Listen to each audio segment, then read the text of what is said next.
Okay, well, good afternoon, everybody. Morning still. Tell you what, getting up early does sets my clock all funny. When I've been up this time, it's normally afternoon. So, right. Well, thank you for coming. It's always good to see folks at the shows. It's so important, I think, to get everybody coming together and seeing everything, keeping the community alive. So, it's been quite a busy period for us at RComp. Doesn't help that I did this earlier this year and messed it up at the Southwest show. So I was working out for the Commonwealth Games, and I was trying to go for the main events, but ended up qualifying for the Paras. So unfortunately, computer fixing wasn't an event. So no trip to Australia for me. Instead, I've been doing computery things, so it's probably better for the RISC OS scene that you know. But right, so where should we start? Let's start at October last year, because that way we cover everything that's happened since Wakefield last year. London last year saw the release of NetFetch 5. As with Messenger Pro 8 that's launching at Wakefield today, big emphasis on security and compatibility with the rest of the world. As you may have noticed, security is becoming a watchword in the media of late. And when it comes to email and things, a lot of internet providers, especially abroad, but more and more so in the UK as well, are demanding that we use SSL for more or less everything. So NetFetch and Messenger both see big improvements to SSL capability, so that email can be fetched and sent securely encrypted from your RISC OS machine. And we've tested it with many internet providers, both here and abroad, particularly in Germany, because everything is encrypted in Germany these days. I think there was some sort of governmental thing after they thought the Americans were spying on them, so they said, right, everybody's email gets encrypted from now on. So it's been a good testing ground, and we've seen that sort of with older versions we had a little bit of SSL support, and maybe sort of a couple of things were working, and then with version 5 we got that up to sort of about 80%, and then with we did a 5.03 after Christmas, and that got it to 100% compatibility with all the services that we were testing with. So obviously that's quite a big step forwards in terms of what the world is now demanding, and keeping everybody on RISC OS doing email and things. Messenger Pro 8 launches at the show, and again takes a lot of that forward. We're also seeing an emphasis on the ability to use multiple email addresses. So if you have more than one email address, perhaps you have one with work and one at home, or one, maybe you're secretary for a club and you have your club email and you've got your personal email. Quite often, in order to avoid messages being flagged as spam, it's important to actually make sure that messages are sent through the right channels now. There's a lot of technology out there in the interweb, as it were, that tracks where emails have passed through. And if an email is supposed to be from address X, but it hasn't passed through the servers that are normally associated with address X, then it will get flagged up as being potentially spam. You don't want that happening to your messages. So one of the big enhancements that we've introduced in Messenger 8 and in tandem with the NetFetch 5 is the ability to route emails intelligently through servers and actually identify yourself to those servers dynamically as whatever they're expecting you to see. So for example, when I send an email from RComp, I can tell it to go through the RComp mail server and pretend to be RComp, even sort of reconfiguring the machine on the fly to identify itself as being RComp. But then I can also put on a different hat. For example, I can put on my RISC OS developments hat and send it through the RISC OS developments mail transparently through the RISC OS developments mail server. My computer pretends to be a machine that is on the RISC OS developments network, and so everything checks out. And all of that is done dynamically by the software. So as far as the software is concerned, as far as you're concerned, you just say, hi, when you compose your email, you just choose who you're writing the message from, just as you normally would, and then the software will take care of routing all of that messages through the appropriate servers, changing your computer's identity as necessary to meet the requirements of the different things. It sounds all very convoluted and complicated, but basically it's completely transparent in use, meaning that your messages get to where they need to be, don't get flagged as spam, and everybody's happy. So those were the big steps forward with NetFetch and leading into Messenger 8. Messenger 8 has come about primarily, we were planning to do it sort of originally over the summer this year, but it's been brought forward a little bit because of the need for compatibility with RISC OS Open's 5.24 release. That was going to demand some updates to the software anyway, so it made sense that since we had 90% of the work done, we might as well do the last 10% of the work and get the product out to coincide with 5.24. So basically, you've got things like the SSL support, you've got tying in for the multiple email addresses that I talked about, you've got the compatibility with 5.24, you've got, I've got to now think mentally through all the new features.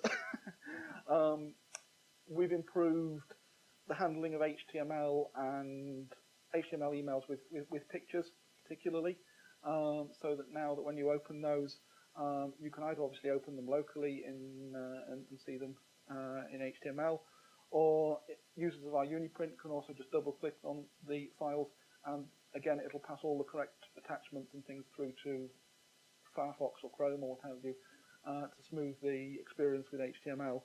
And obviously some sites that won't work, if you get an email from a site that is not RISC OS friendly, then that makes it really simple to read their emails and then click on the links and go to the sites that you need to do. So it's basically just completely smoothing that experience, both in RISC OS and for users of Virtual Acorn, Uniprint, etc. There are improvements to the ability to reply to emails, with formatting, line length, handling of long URLs, handling of certain characters in URLs, improvements on the user interface and setup, so it's now much easier. If you're doing a first-time setup in Messenger Pro, it guides you through all the POP and SMTP configuration of your mail servers and things, all streamlined. New users will see improvements to the POP and SMTP capabilities out of the box. And Messenger Pro 8 also includes a key for the Windows and Mac versions of Messenger Pro, which are on the CD. So you can actually take advantage of the whole Messenger Pro ecosystem with the one CD. This is particularly nice because one of the features that people often forget about with Messenger Pro is that it can also act as a mail server. So if you do your email in Messenger Pro on RISC OS, you can, at the click of a button, share that email around your home network. So for example, a single Messenger Pro 8 CD will allow you to download your email on your RISC OS machine, and then share it around the network and access it from your Windows or your Macintosh machine, using the supply copy of Messenger Pro if you wish, or from the same CD, which is obviously quite a nice package. There's a few more things. There's a full feature list on the stand. The CDs are available today, cost £25, and or you can there's a download version on Pling Store as well. So Messenger Pro 8. We'll do the next thing we'll do is the announcement of our little announcement that we made on the internet and on the RISC OS Open forums. You're looking at this thing and you're sort of probably looking at you can see there's a little eye cogwheel which is ARMX6, and it looks like an ARMX6. I normally come to the shows and I normally bring my ARMX6 in and do the talk. But today I'm not using an ARMX6, although it looks like an ARMX6. I'm using this. It's 2 inches cubed. You can come and have a little peek at the end. I've got rather more cables plugged into it than I actually need to have. You don't really need all this paraphernalia. It's more to sort of show off what you can do with it. On the stand, I'm actually powering it from the monitor, so you don't even need a power lead for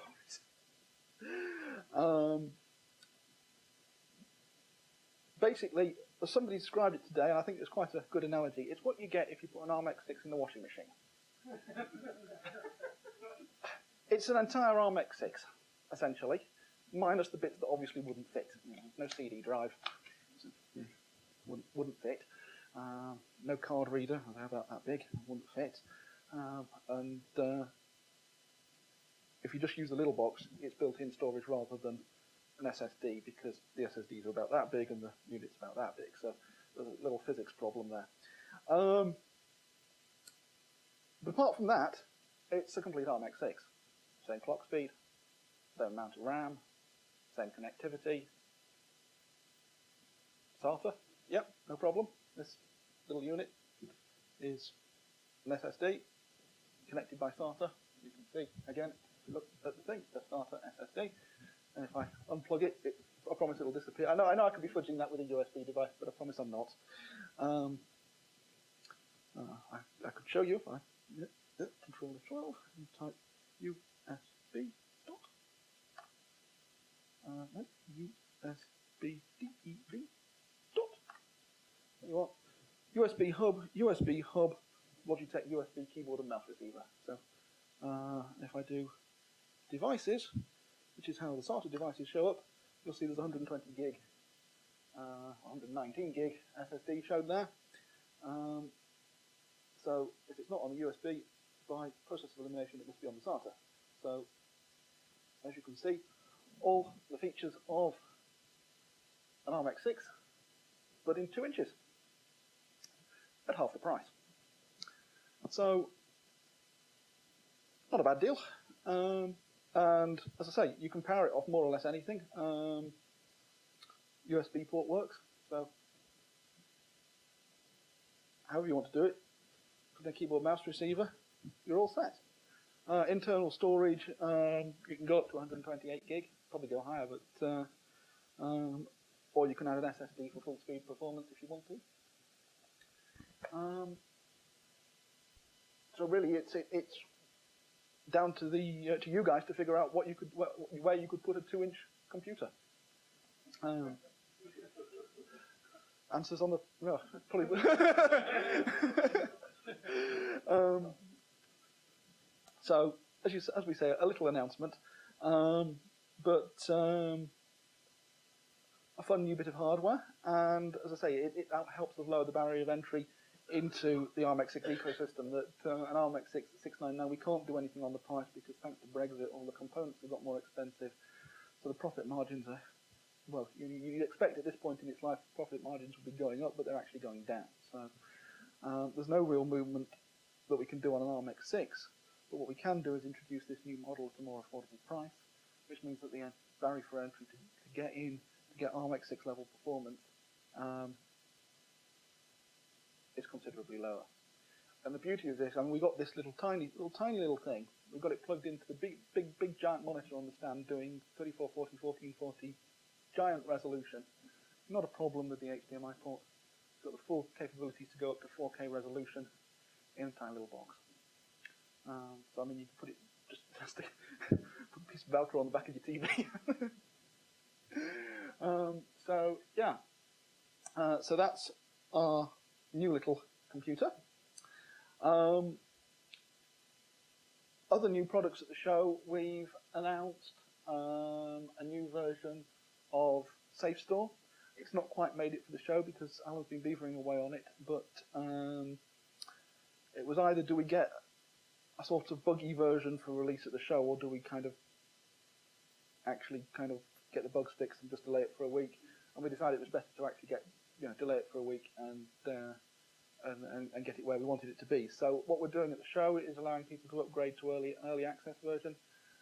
It's the version 3 is primarily a response to feedback from users and using it in some of our commercial customers' installations where they're backing up to network storages every day, or even every hour in some cases, over a variety of different network filing systems or external filing systems, and all sorts of weird and wonderful oddities crop up with different network device characteristics and things that work, things that don't work.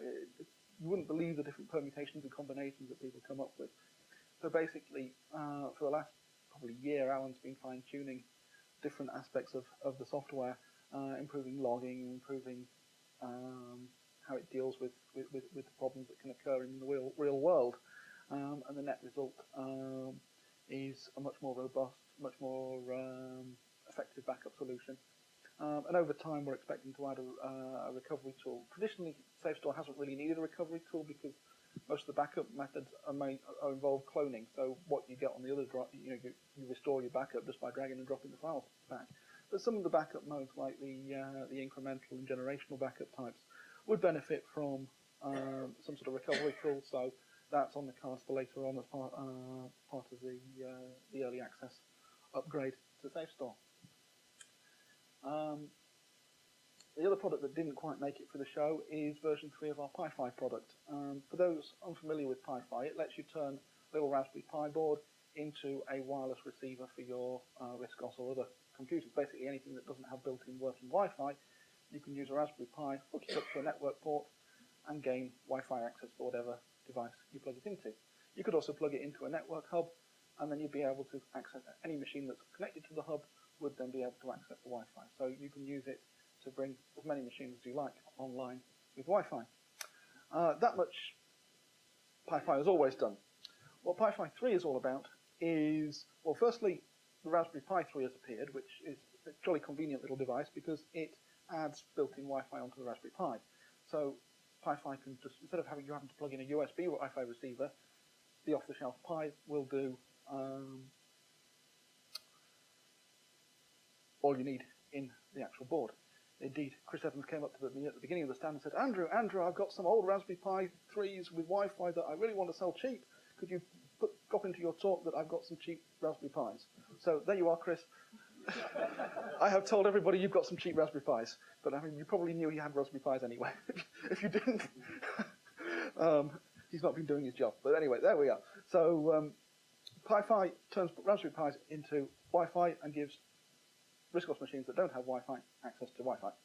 The beauty of Pi-Fi 3, apart from Raspberry Pi 3, is that it makes that as seamless as Wi-Fi on a Windows PC or an Android device or something. That is native RISC OS interface, no need to muck around in a web browser configuring these things.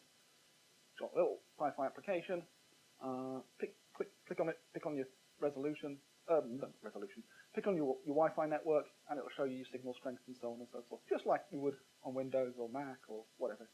And then it will use the Pi-Fi to actually do all the work. Can't show you it because the developer turned up at the show this morning and said, here, it's 90% completed, but the user interface is, I broke it last night and I haven't had a chance to debug it. So,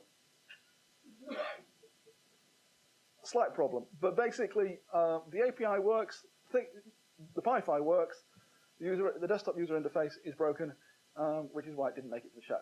But basically, you can, if you want to, you can talk to me about placing orders, or you can phone me after the show, and we should have the product shipping in the next few weeks, I would have thought, all being well. And basically, short of having native Wi-Fi on RISC OS, that's about as neat as you're going to get. And obviously, once configured, it still provides access to the whole network if you wish. What else have we been up to? Yes. Southwest Show saw the release of Quake, or re-release of Quake, depending on how you want to look at it, for RISC OS. New version is massively faster. We launched a new version after the show, so technically new for this show, I guess, which is the first major piece of software for RISC OS that takes advantage of the hardware vector floating point unit on modern ARM processors. For a long time, people have always complained about why doesn't RISC have hardware floating point? And for the last 5 or 6 years, we said, well, yes, since BeagleBoard, we do have hardware floating point. But of course, there hasn't been any software to take advantage of it. Quake is, I mean, we enhanced the ARMX6 disk build with a few little bits and pieces that did use the VFP built into the processor about 3 years ago. So there were a few bits and bobs, like I think GoScript is VFP enhanced, and the PDF viewing I think is also VFP enhanced. But it was negligible difference. It wasn't a sort of thing you could say, yeah, look, VFP, really, really fast. With Quake, you get about 3 times the performance. So it takes you up from sort of, well, in a practical sense, it takes you up from the kind of 30 frames a second that the console world would play a lot of their games at, to the 60 frames a second that the elite PC gaming crowd demands. In theory, you can go even higher than that. I think I've clocked in benchmarks at 90 frames a second with the VFP version, depending on resolution and everything else. But it makes quite a difference. And then what we've done is to say, right, we've got all of this extra performance. What are we going to do with it?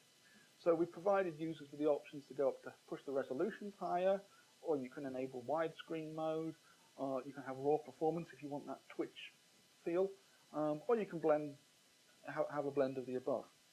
So if we just go into, where are we?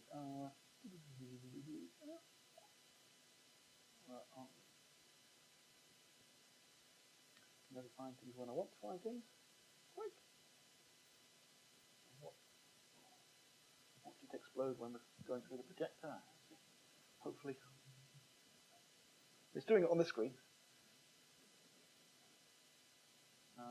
Okay, this is just running at a low resolution for this demo. It can run much higher than this. I think this is running in a sort of super smooth mode. You can see that there's basically no slowdown whatsoever. And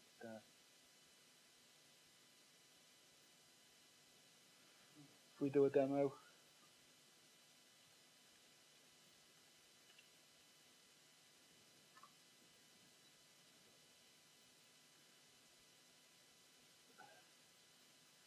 its clock is based on what a PC of the time would have tried to do. So you can see that it rattles through it.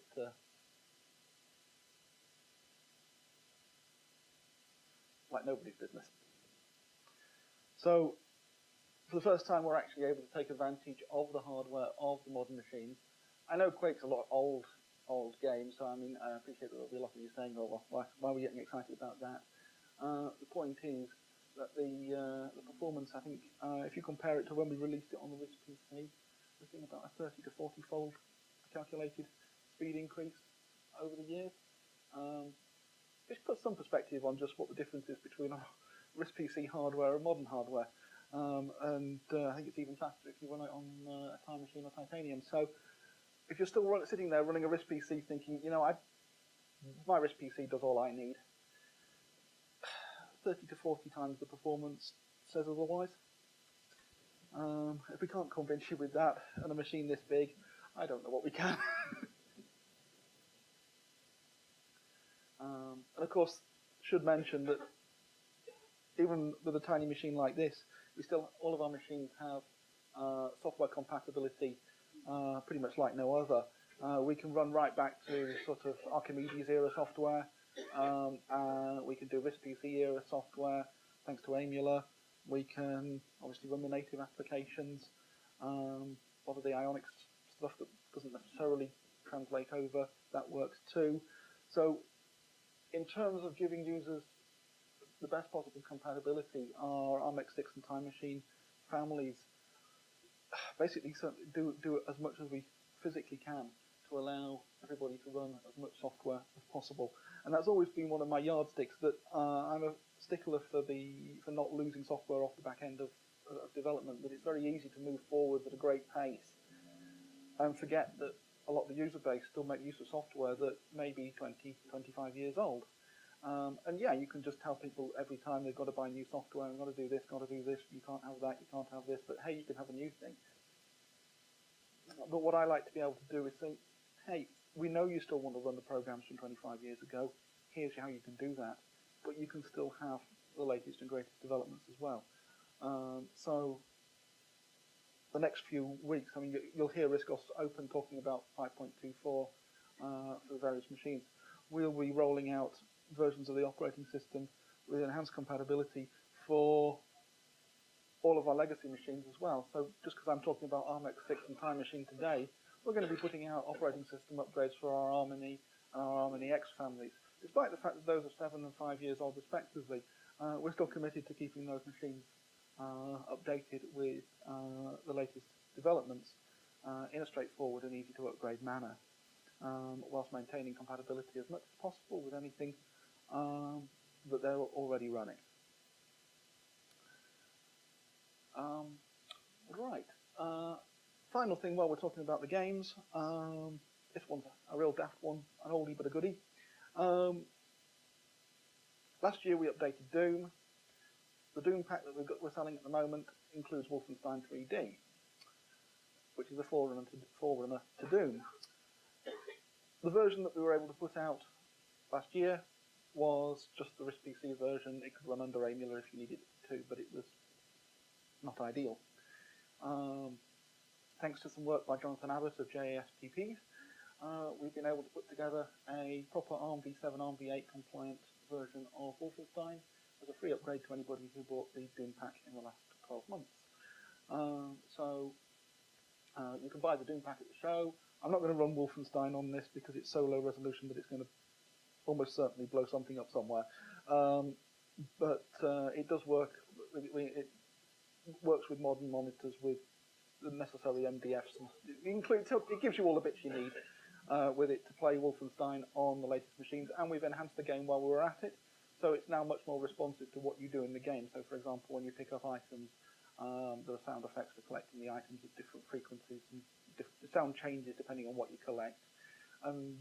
Previously, for some reason, the Acorn versions never indicated when you got shot, so you could be shot, and the only way you'd know would be your health percentage would go down. And if you were actually playing the game and just kind of concentrating on what you could see, you'd suddenly find yourself dead and not really know why. The new version actually flashes the screen to tell you where you've been hit and indicate where you've been hit.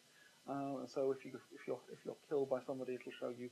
Well, firstly, if you're shot, you'll know you've been shot, and if you're killed by somebody, it'll rotate the view to show you why you're dead, so that next time when you play, you won't hopefully get killed by the same guy. So overall, they're small improvements, but they improve the actual experience of playing the game quite considerably. When I first replayed the game without the improvements, I was was a bit taken aback as to it wasn't all that. I remember it being fun, and it wasn't all that fun in all honesty. These changes kind of made it feel good again. So I think that's probably where I need to stop. We've talked about NetFetch 5, we've talked about Messenger Pro 8, we've talked about SafeStore 3 Wi-Fi, we've talked about some very little things, we've talked about Doom, and we've talked about Quake, we've plugged CJ's Raspberry Pis. All that really leaves, I hope, is for you guys to ask me some questions and then call it a day. There's Mark at the back and there's the guy front. I think they've given it to the guy, but I'll get to you next, sir. Andrew, point of clarification on Messenger Pro 8. Yes? You said it had been updated to take advantage of 5.24 and the new features in there.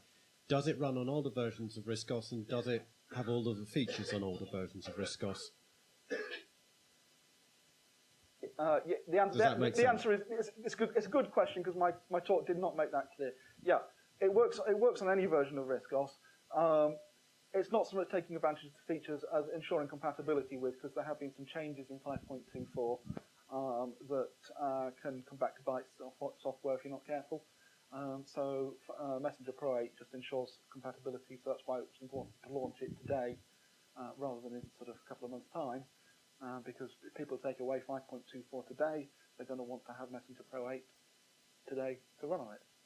So it's the reference to 5.24 is primarily one for compatibility rather than anything else. Gentlemen, two rows front. Oh, right. My question is also on NetFetch 5. I use Hermes with Pluto very satisfactorily. Okay. Does that combination still get all the advantages of improved security? In other words, are your features entirely within Hermes? There are both Messenger and NetFetch have seen enhancements. Yeah. You're not losing. In terms of premium product, remains NetFetch. Yeah, yeah.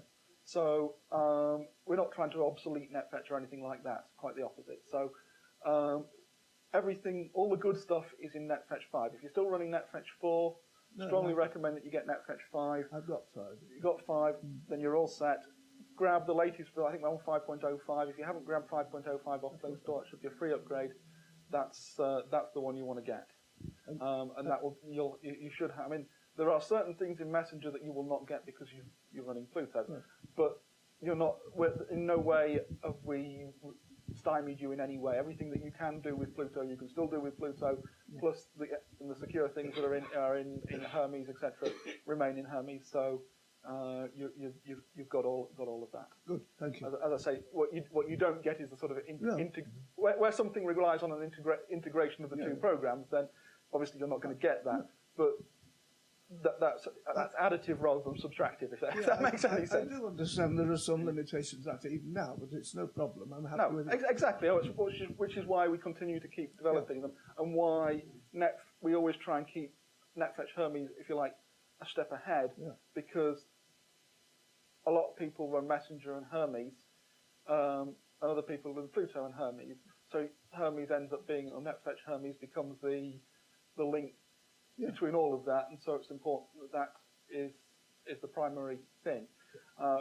Where Messenger Pro differs from Pluto for a new user is that Messenger Pro includes POP and SMTP capabilities out of the box without the need for another program to do that. If we figure that if somebody's paying 40 quid for an email client, they kind of expect that it should do all they need, and those capabilities are also enhanced along the road. So it's a case of ensuring that everybody has access to what they need, so that when internet providers enforce SSL, which more and more of them are doing, RISC OS users don't fall off the end of the wagon, as it were.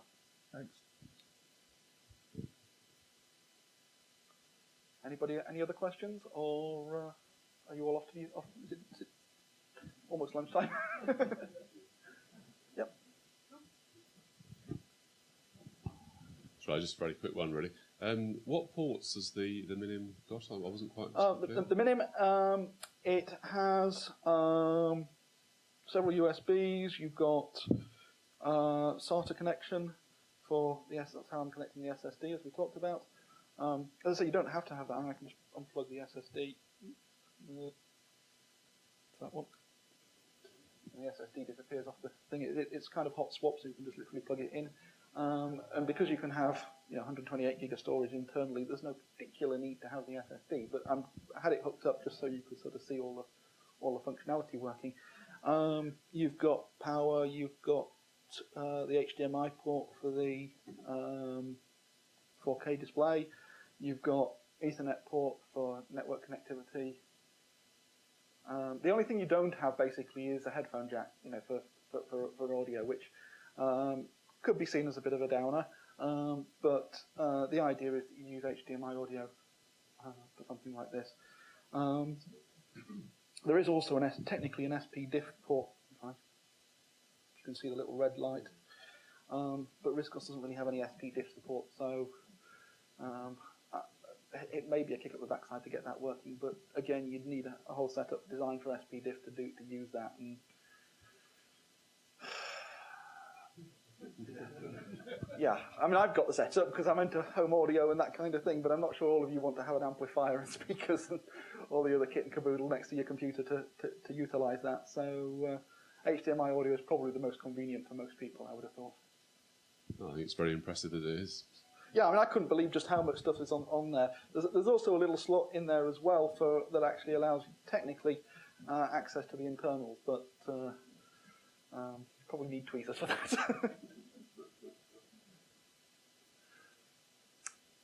Anything else? Oh, Malcolm. I'm just wondering about the power. You were saying you could run it off USB. Yep. Is it micro USB to power it, or is it? I just plugged in an ordinary USB port. I mean, it comes with a power cable that has USB at one end and a power at the other, so I just plugged that into on the stand. I just plugged it into the monitor, and so I'm just powering it from the monitor. So I powered the monitor, cable to the little box. Seemed better than trying to struggle to get. I could have taken the power cord's about this long, and I needed about twice that to get to the main power socket. So I thought, well, do it this way, and then I don't have to worry about how long the power cord is. For production units, I think we'd probably include an extra long cable anyway, because most people's PowerPoints are not that far from the from the computer, but that's what came in the box, so that's what I was using. But yeah, I mean, there's a flexibility there to power it more or less however you want,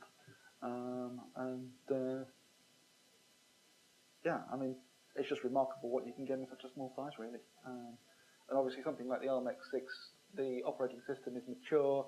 You've seen how we've offered all the updates over the years. We're on operating system update 11 for ARM-X6 at the moment, and it's effectively. I mean, the operating system is subtly different, but essentially it builds at the same time as the ARM-X6 operating system. So essentially, whenever an ARM-X6 operating system pops out, so does a unit for the Minim, and shares the same disk build. So essentially, users of you'll get the same experience there. And as I say, I think our track record on updates and support and software upgrades and things for the machines pretty much speaks for itself. So you get all of that with your purchase. So essentially you're buying into the ARM-X6 ecosystem, which is well established, but in such a tiny size. Okay. All right. If nobody else has got any questions, then... Oh, okay, yep. I found it a very interesting story, but can I reserve room for you in Holland? Sorry. Can I reserve room for you in Holland? Oh, reserve a room in Holland. I really had hoped this year the answer would be yes. I'd been trying to clear our schedule, but my next physio appointment, I've got a physio appointment and a scan for the thing in the first few weeks of May, so I'm not in a position to be able to leave the country at the moment because of the... I understand that. Plus my passport expired, but that's... Okay. I'm secretly hoping to get a blue one, but...